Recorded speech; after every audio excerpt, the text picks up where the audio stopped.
Hello दोस्तों, welcome to our YouTube channel study for you. आज हम लोग नया सीरीज़ स्टार्ट करने जा रहे हैं जिसका नाम है micro controller and embedded system. फिलहाल तो अभी हम लोग माइक्रो कंट्रोलर पे बात करेंगे, इसलिए मैंने केवल माइक्रो कंट्रोलर डाला है। सबसे पहला topic, difference between micro processor and micro controller, कि माइक्रो प्रोसेसर और माइक्रो कंट्रोलर में क्या डिफरेंस होता है। चलिए देखते हैं ये micro processor and micro controller. First point, micro processor is the heart of computer system. Micro processor क्या होता है? कंप्यूटर सिस्टम का हार्ट होता है। लेकिन जो माइक्रो कंट्रोलर होता है वो एम्बेडेड सिस्टम का हार्ट होता है। मतलब माइक्रो कंट्रोलर के बिना एम्बेडेड सिस्टम वर्क नहीं कर सकता है। Okay, then second point, it is only a standalone processor. मतलब so memory and input output components need to be connected externally. जो माइक्रो प्रोसेसर होता है उसमें जो चिप होती है उस पर केवल CPU ही होता है, और जो भी अदर डिवाइसेस होती हैं जैसे RAM, ROM, input output ports, serial port, ये सब एक्सटर्नली कनेक्ट किए जाते हैं। ये माइक्रो प्रोसेसर होता है। समझ गए कि केवल जिसमें माइक्रो प्रोसेसर में केवल एक CPU होता है जो इंटीग्रेटेड चिप पे लगा हुआ होता है, बल्कि जो अदर डिवाइसेस होती है RAM, ROM, input output, serial ports, ये सब क्या होते हैं? एक्सटर्नली कनेक्ट किए जाते हैं। ओके, लेकिन जो हमारा माइक्रो कंट्रोलर होता है has a processor along with internal memory and input output. Micro controller जो होता है एक प्रकार प्रोसेसर होता है, इसमें भी CPU तो लगा हुआ होता है, लेकिन उस इंटीग्रेटेड चिप में हमारी इंटरनल मेमोरी भी होती है जैसे रैम और ROM, and input output components भी उस चिप पर लगे हुए होते हैं। ओके, देन अगला, memory and input output has to be connected externally so the circuit becomes large. क्योंकि जो माइक्रो प्रोसेसर होता है उसमें इंटीग्रेटेड चिप पर मेमोरी और इनपुट आउटपुट क्या होते हैं? एक्सटर्नली कनेक्ट किए जाते हैं। इसलिए जो माइक्रो प्रोसेसर का सर्किट होता है वो क्या हो जाता है? लार्ज हो जाता है। ठीक है ना। देन माइक्रो कंट्रोलर में क्या होता है? इसमें memory and input output already present and the internal circuit is small. जो हमारा माइक्रो कंट्रोलर होता है उसमें मेमोरी और इनपुट आउटपुट क्या होते हैं? पहले से ही प्रेजेंट होते हैं, मतलब उस चिप पर ही लगे हुए होते हैं। इसलिए इसका सर्किट क्या होता है? स्मॉल होता है। ओके, चलिए आगे बात करते हैं। You can't use it in compact system. इसे माइक्रो प्रोसेसर को कॉम्पैक्ट सिस्टम में यूज़ नहीं कर सकते। जो डेडिकेटेड सर्किट होता है वहाँ पे हम लोग इसको यूज़ नहीं कर सकते, क्योंकि इसका जो साइज़ होता है वो बहुत ही बड़ा होता है। लेकिन जो हमारा माइक्रो कंट्रोलर होता है you can use it in compact system. लेकिन माइक्रो कंट्रोलर को हम लोग यूज़ कर सकते हैं कॉम्पैक्ट सिस्टम में, क्योंकि इसका साइज़ छोटा होता है, कहीं भी ये आसानी से लग सकता है। ओके, अगला point, cost of the entire system is high. जो माइक्रो प्रोसेसर होता है क्योंकि उसमें input output ports, memory, internal memory, ये सब क्या होते हैं? बाहर से लगाए जाते हैं, मतलब कहीं बाहर से उसको अलग से ख़रीदना पड़ेगा। इसलिए इसकी कॉस्ट क्या होती है माइक्रो प्रोसेसर की? हाई हो जाती है। देन अगर उसी जगह हम बात करें माइक्रो कंट्रोलर की, तो माइक्रो कंट्रोलर की जो कॉस्ट होती है वो क्या होती है? लो होती है। मतलब माइक्रो कंट्रोलर हमारा चीप होता है, स्मॉल होता है। ओके, इसमें पहले से इनपुट आउटपुट में इंटरनल मेमोरी सब लगी हुई होते हैं चिप पे, इसलिए इसका जो रेंज होती है या कॉस्ट होती है वो क्या होती है? लो होती है। समझ गए। अगला पॉइंट देख लेते हैं, कंज्यूम मोर पावर।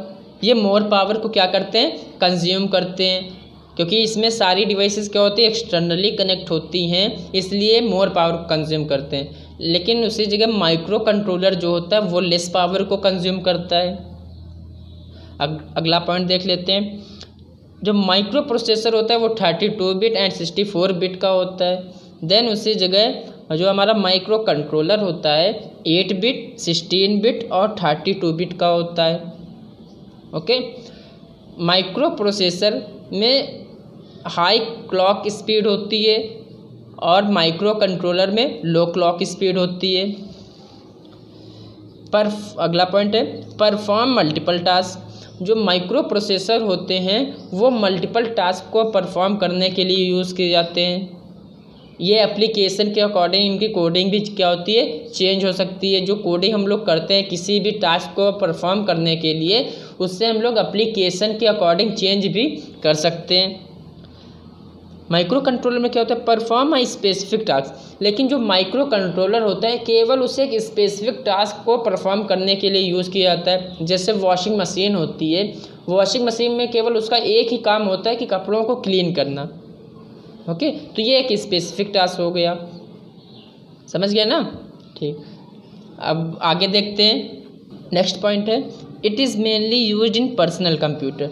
जो हमारा माइक्रो प्रोसेसर होता है वो केवल किस में यूज़ किया जाता है, पर्सनल कंप्यूटर में यूज़ किया जाता है। लेकिन उससे जगह हम बात करें माइक्रो कंट्रोलर की, तो ये कहाँ पे यूज़ किया जाता है, used in mainly in a washing machine. Washing machine में यूज़ किया जाता है कपड़ों को क्लीन करने के लिए। MP3 म्यूज़िक प्लेयर्स जो होते हैं उनका काम क्या होता है, केवल म्यूज़िक को सुनाना। ठीक है, म्यूज़िक जो हमारा साउंड होता है उसको बजाना होता है। एंड एम्बेडेड सिस्टम में भी माइक्रो कंट्रोलर का यूज़ किया जाता है। फिलहाल तो एम्बेडेड सिस्टम जो होता है माइक्रो कंट्रोलर के बिना वर्क ही नहीं करता है। ओके, अगला पॉइंट क्या है, micro processor are based on von Neumann model.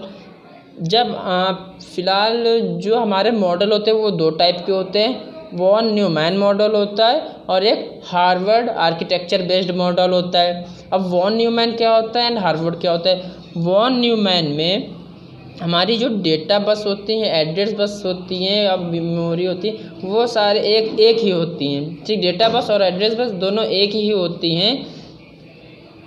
और जो हार्वर्ड होता है उसमें दोनों क्या होती हैं, अलग अलग होती हैं। इसलिए हम लोग इसमें एक साथ किसी भी इंस्ट्रक्शन को फिच नहीं करा सकते, मतलब मेमोरी के और डेटा के इंस्ट्रक्शन को फिच नहीं करा सकते हैं, बल्कि इसमें एक ही टाइम पे साइमल्टेनियसली इसमें करा सकते हैं। ओके, एट अ टाइम इसमें मेमोरी का भी ऑपरेशन फिच कर सकते हैं एंड डेटा का भी ऑपरेशन फिच कर सकते हैं। तो माइक्रो प्रोसेसर किस पे बेस्ड होता है, वॉन न्यूमैन पे बेस्ड होता है, जबकि जो हमारा माइक्रो कंट्रोलर होता है based on Harvard architecture model. Okay, अगला पॉइंट देखते हैं क्या है, it is a CPU on a single silicon based IC। इसे एक CPU होता है जो सिंगल बेस्ड IC पर इंटीग्रेटेड होता है। It is a by-product of the development of microprocessor with a CPU along with other peripherals। मतलब जो हमारा माइक्रो कंट्रोलर होता है वो किस पे बेस्ड होता है, माइक्रो प्रोसेसर बेस्ड होता है, जिसमें CPU भी होता है और उसके साथ साथ ही अदर पेरिफेरल्स भी होते हैं, जैसे कि हमारा RAM, ROM, input output port, serial ports. ठीक है, ये होता है। देन अगला पॉइंट्स क्या है, it uses an external bus to interface to RAM, ROM and other peripheral. ये क्या होता है कि ये रैम, रोम एंड पेरिफेरल से इंटरफेस करने के लिए एक्सटर्नल बस का यूज़ करता है, जबकि माइक्रो कंट्रोलर क्या होता है, it uses an internal controlling बस, और ये इंटरनल बस का यूज़ करता है रैम, रोम और पेरिफेरल से इंटरफेस करने के लिए। अब इंटरफेसिंग मतलब क्या होता है, कम्युनिकेशन करना। ओके, इंफॉर्मेशन को शेयर करना as like a interface. The program for the micro processor can be changed for different application. मैं बता भी चुका हूँ आप लोगों को कि माइक्रो प्रोसेसर में एप्लीकेशन के अकॉर्डिंग हम लोग क्या करते हैं, प्रोग्राम को चेंज कर सकते हैं। लेकिन उसी जगह पे क्या होता है, जो हमारा माइक्रो कंट्रोलर होता है, the program is common for that application. लेकिन माइक्रो कंट्रोलर एक स्पेसिफिक टास्क के लिए परफॉर्म कराया जाता है, इसलिए इसका प्रोग्राम कॉमन होता है एक ही एप्लीकेशन के लिए, मतलब कॉमन प्रोग्राम यूज़ किया जाता है। ओके, देन क्या है, अगला पॉइंट क्या है,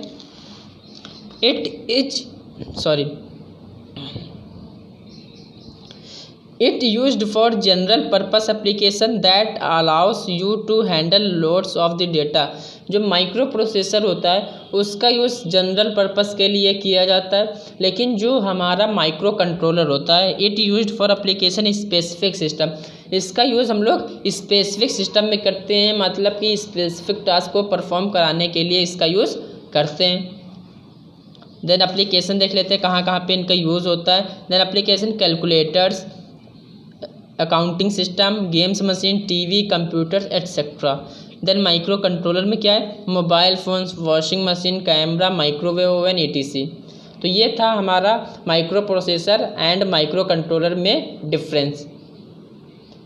मिलते हैं अगली क्लास में, तब तक ही खुश रहिए, मस्त रहिए, स्वस्थ रहिए, घर पे रहिए और पढ़ते रहिए।